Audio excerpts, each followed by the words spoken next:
Okay mga idol, patuloy tayo sa ating pag-ayos ng ating aircon. Sa unang video natin, pinakita natin na nagpalit tayo ng safety breaker. Pagkatapos hindi pa rin gumagana itong aircon natin. I-test natin itong aircon na ito step by step. Gamit tayo ng multi-tester. So, ang ating tester, set lang natin ang kanyang selector knob sa times 1 or x1. Itong cord na ito galing ito sa aircon. Yan.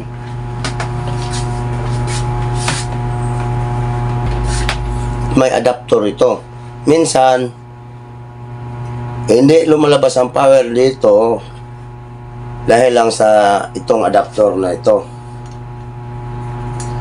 Test natin kung mayroon ba siyang resistance. Wala. Ang sunod natin gawin, kunin natin ito. Baka ito ang sira. Ito tatlo man to, pero ang contact niya ito lang dalawa. Ito ano lang to, holder lang to. Dito tayo sa dalawa mag-check dalawang terminal niya. Yan. Wala pa rin.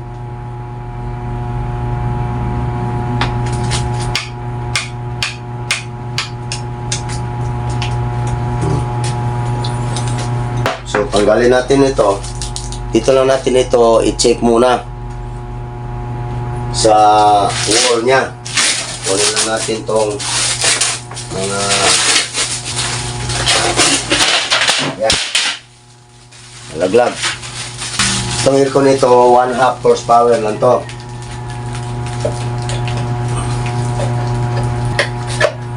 Tingnan natin ang kanyang connection sa loob. Kasi itong room na ito, matagal na ito hindi na gamit. Almost 1 year na yata. So, ang nangyayari, wala na itong matagal na itong aircon na ito na hindi nagamit. Ang una natin i-check itong thermostat niya kung okay ba. Itong dalawang terminal, i-check natin to. Kasi itong thermostat, switch lang yan. Ang gamit ito ay switch. Pag tama na ang lamig niya, mag-o-off ito dito.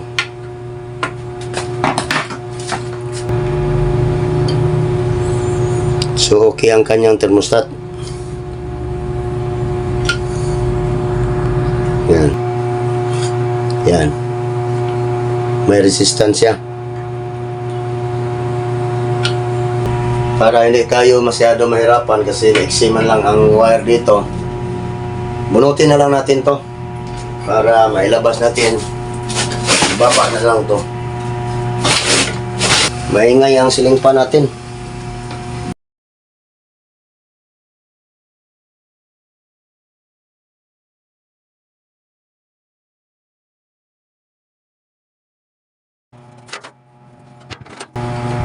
Okay, itong wire sa thermostat, kabit lang natin, ibalik lang natin muna.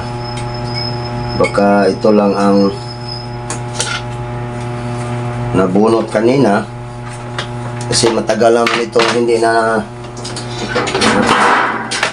pa-start ng itong aircon na ito. Ngayon, check natin ulit. Direct na tayo dito sa cord.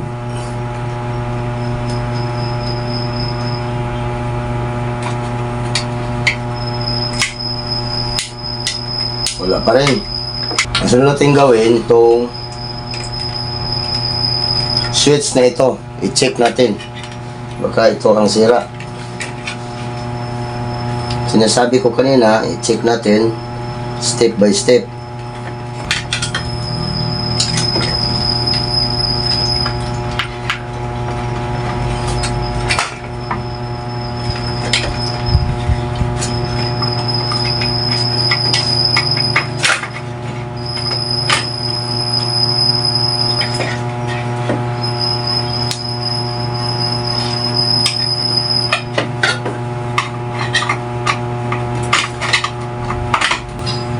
Ito power switch ito.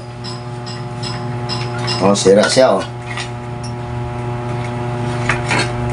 Ngayon, subukan natin i-direct ito.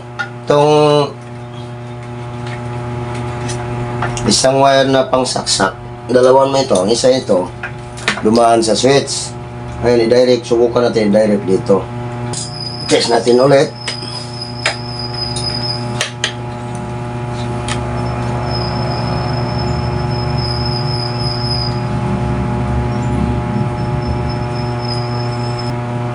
So, ang nangyayari,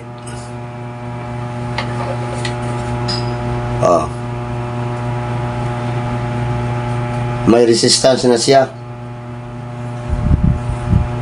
Ito, pag saksak natin ito sa kurente, lumalaban na to siya kasi may resistance na siya. Ang salarin niya, ito lang switch to.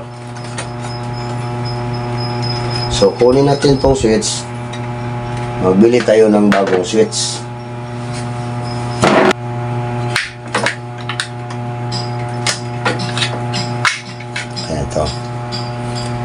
Ito ang salarin, ito na ano na siya, nabulok na sa katagalan na niya.